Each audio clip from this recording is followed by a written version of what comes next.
Life in the clouds. It's been raining off and on, and you can see the clouds aren't gone.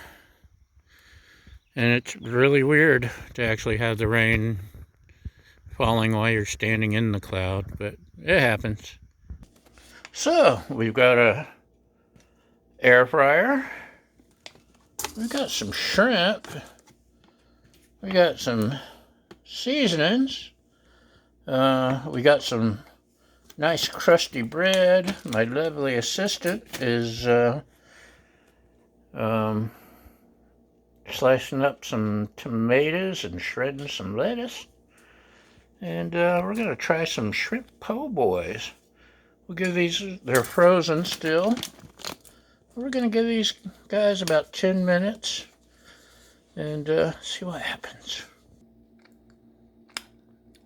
That's not bad.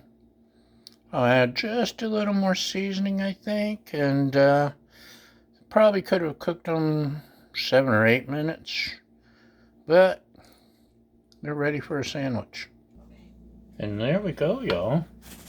One shrimp po' boy. My lovely assistant has put mayonnaise on hers. I've gone with Trader Joe's tangy secret sauce.